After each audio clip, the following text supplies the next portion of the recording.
Hi friends, अब देखो inverse of a matrix bye adjoint method. आपने इनवर्स ऑफ अ मैट्रिक्स पढ़ा है, बट यहाँ पे एडजॉइंट मेथड रो ट्रांसफॉर्मेशन है, कॉलम ट्रांसफॉर्मेशन है और एडजॉइंट मेथड भी है। माइनर किसे कहेंगे और कोफैक्टर किसे कहेंगे, यहाँ पे मोस्ट इंपॉर्टेंट है दोनों भी, माइनर और कोफैक्टर। जब तक आपको माइनर और कोफैक्टर ध्यान में नहीं आएगा, आप एडजॉइंट मेथड से इनवर्स नहीं निकाल पाएंगे। Minor of an element aij of a determinant obtained by deleting ith row and jth column in which the element aij lies। Minor हम किसे कहेंगे, minor of element aij of a determinant obtained by deleting ith row and jth column। ith row means यहाँ पे जो यहाँ की रो रहेंगी वो हो गई हमारी ith row and jth column in which the element aij lies। minor of an element aij is denoted by mij। हम माइनर कैसे डिनोट करेंगे, mij से। सपोज यहाँ पे देखो, समझो अगर 1 2 3 4 ये दोनों एलिमेंट है, अगर हमें इसका माइनर निकालना है, ध्यान से देखो, माइनर को हम mij यानी फर्स्ट रो फर्स्ट कॉलम रहेगा यहाँ पे, या फिर फर्स्ट रो सेकेंड कॉलम। अब देखो m11 अगर हमने लिया, ये हो गया रो और ये कॉलम। अब देखो ये जो फर्स्ट रो है, ये रो और एक कॉलम, ये दोनों छोड़ के जो भी बचा है उसे हम क्या कहेंगे, minor of first row and first column, या फिर m11। क्या बचा है यहाँ पे 4। अब कभी कभी हम क्या लेंगे, suppose m12 minor of first row और सेकेंड कॉलम। यहाँ पे जो फर्स्ट है वो होगा रो और जो सेकेंड है वो क्या है, कॉलम। फर्स्ट रो और सेकेंड कॉलम ये हो गई फर्स्ट रो। आपको अगर नहीं ध्यान में आएगा तो यहाँ पे लिख के रखो r1 r2 c1 c2। अब देखो फर्स्ट रो और second column, first row second column, तो माइनर क्या है यहाँ पे 3। ओके, अब अगर हमने लिया m13 m21 लो, m13 नहीं यहाँ पे, m21। अब देखो इसका माइनर क्या है, 21 में क्या आएगा, सेकेंड रो और फर्स्ट कॉलम, क्या बचा है 2। इसे हम क्या कहेंगे, माइनर ऑफ अ मैट्रिक्स। अब देखो, minor of an element aij is determinant obtained by deleting ith row and jth column. आपको मैंने एग्जांपल देके बताया है। Minor of an element aij is denoted by mij। Minor कैसे डिनोट करेंगे हम, कैपिटल m और ij, यानी first row first column, first row second column, second row first column. अब देखो कोफैक्टर, आपकी minor of a element, minor of an element concept clear हो गई। अब देखो cofactor of an element aij of a determinant is given bye. Cofactor का यहाँ पे फॉर्मूला है, कोफैक्टर का फॉर्मूला, और कोफैक्टर हम कैपिटल aij से डिनोट करेंगे। देखो कोफैक्टर का फॉर्मूला क्या है, सपोज यहाँ पे माइनर अगर हमने mij लिया और इसका हमें कोफैक्टर लेना aij, तो यहाँ पे फॉर्मूला है -1 to the power i plus J into mij। यहाँ पे -1 कॉमन है और यहाँ पे अगर 1 1 है तो इसकी एडिशन करो i प्लस जे और mij, यानी यहाँ पे माइनर मल्टीप्लीकेशन में लो। अब देखो aij equals to -1 to the power i plus J into mij। Cofactor of an element aij of a determinant is given by -1 to the power i plus J into mij, where mij is the minor of determinant aij। यहाँ पे mij क्या है, you know mij क्या है, mij क्या हो गया यहाँ पे माइनर। और cofactor of an element aij is denoted by capital aij। Cofactor हम कैसा डिनोट करेंगे, कैपिटल aij। अब देखो यहाँ पे एक एग्जांपल है, बस सिर्फ यहाँ पे इतना ध्यान रखो, कोफैक्टर कैपिटल aij से डिनोट करेंगे और माइनर mij से। अब देखो Find the cofactors of the element A equals to 1, 2, 3, 4. Find the cofactors of the element of A equals to 1, 2, 3, 4. यहाँ पे A जो है ये हो गया A11, A12 एलिमेंट्स है और ये हो गए A21, A22. अब देखो A11, A12, A21, A22. तो यहाँ पे A11 क्या है?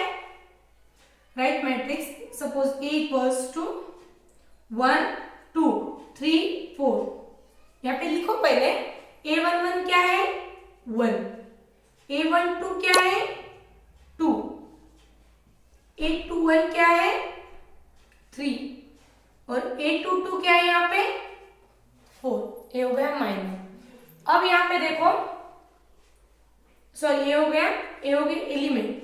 अब यहाँ पे देखो M11, ए I और A J, first row first column. Okay,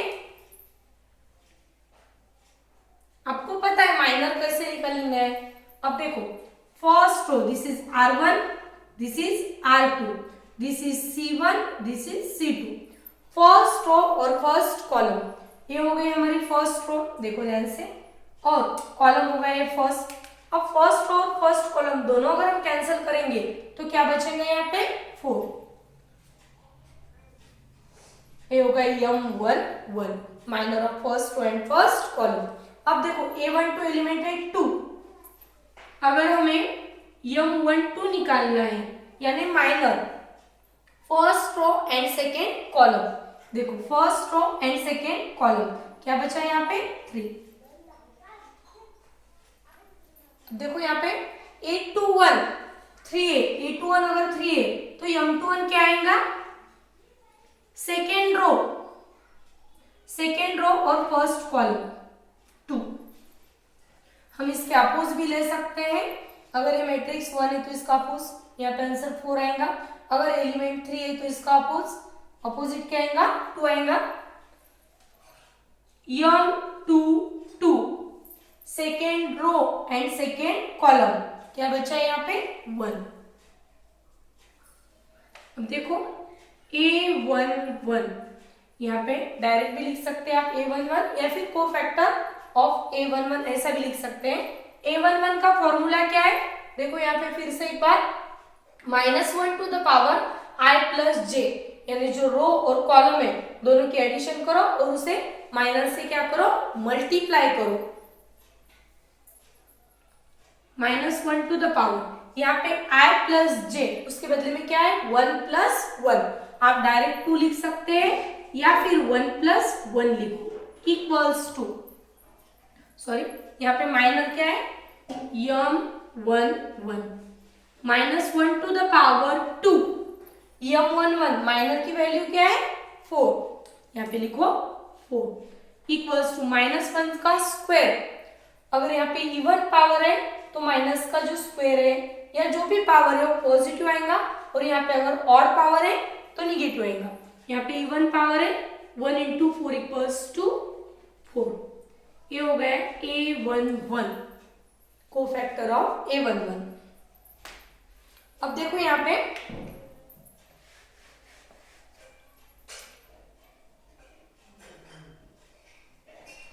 अब देखो A12 -1 to the power 1 plus 2 into M12 -1 to the power 3 into यहाँ पे M12 क्या है? 3. देखिए -1 का ऑड पावर है, आंसर आएगा -3. अब यहाँ पे निकाल सकते हैं हम A21 cofactor of second row and first column. -1 to the power 3 means 2 plus 1 3 into M21 क्या है यहाँ पे? 2 -2. ये हो गया आंसर A21 का. और अब क्या है यहाँ पे? A22. अब देखो -1 to the power 2 plus 2 into M22 -1 to the power 2 plus 2 4 into M22 की वैल्यू क्या है यहाँ पे? 1. यहाँ पे हम क्या लेंगे? 1. -1 का फोर्थ पावर है मीन्स +1 इंटू 1 1। ये हो गई वैल्यू ऑफ A22 की, यानी cofactor of second row and second column. अब देखो यहाँ पे कोफैक्टर क्या क्या है, 4, -3, -2 और 1। आप लिख सकते हैं कोफैक्टर ऑफ रिक्वायर्ड मैट्रिक्स, या फिर कोफैक्टर्स आर देखो 4, -3, -2 और 1। 4, -3, -2, 1। अब सबको समझ में आ गया कोफैक्टर, माइनर, थोड़ा सा हार्ड है लेकिन एक बार समझने के बाद इजी। देखो और एक एग्जांपल मैं आपको बताऊंगी।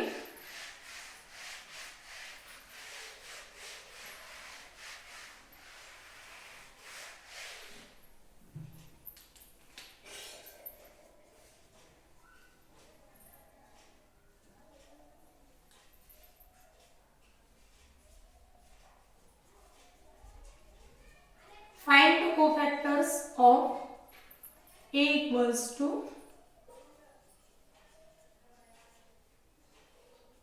अब देखो इस मैट्रिक्स का हमें क्या निकालना है, कोफैक्टर। कोफैक्टर के लिए हमें पहले क्या निकालना पड़ेगा, इसका माइनर निकालना पड़ेगा। Write matrix as it is 2, 3, 1, 4। यहाँ पे एलिमेंट लिख लो। यहाँ पे A11 क्या है, 2, A12 क्या है, 3। देखो A21 क्या है, 1 और A22 क्या है, 4। 2, 3, 1, 4। अब अगर माइनर निकालना है M11 अगर हमें निकालना है तो फर्स्ट रो और फर्स्ट कॉलम, फर्स्ट रो R1, R2 और ये हो गया फर्स्ट कॉलम C1, C2।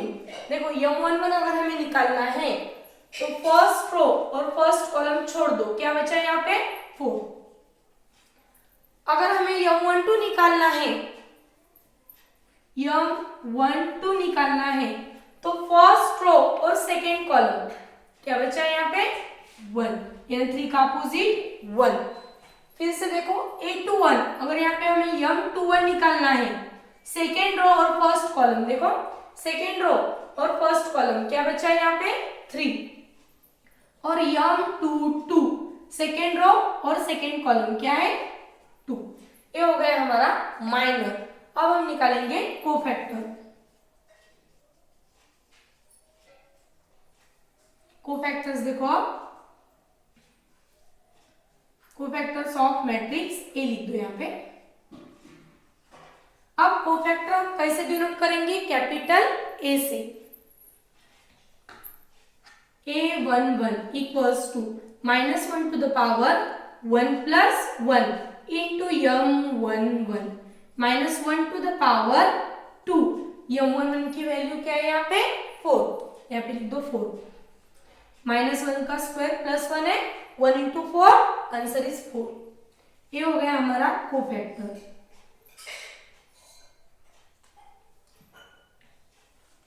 अब हम यहाँ पे निकालेंगे A12 यानी -1 to the power 1 plus 2 into M12 -1 to the power 1 plus 2 3 into M12 की वैल्यू क्या है यहाँ पे, 1। अब यहाँ पे -1 का और पावर है तो आंसर क्या आएगा, -1 इंटू 1 -1। ये हो गया A12।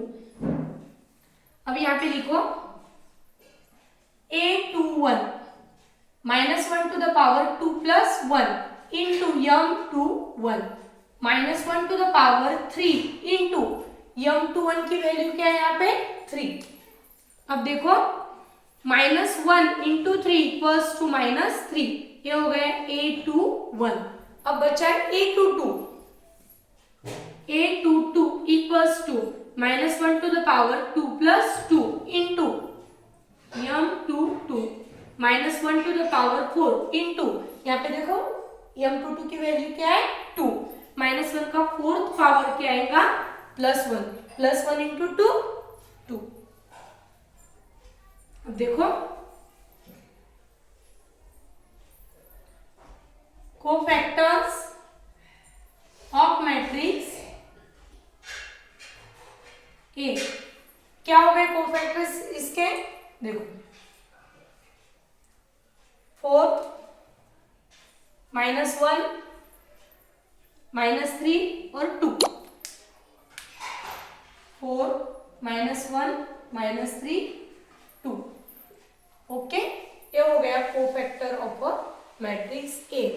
अब हमने माइनर देखा है, कोफैक्टर देखा है, इसका यूज करके हमें आगे एडजॉइंट मेथड से इसका इन्वर्स हम निकालेंगे।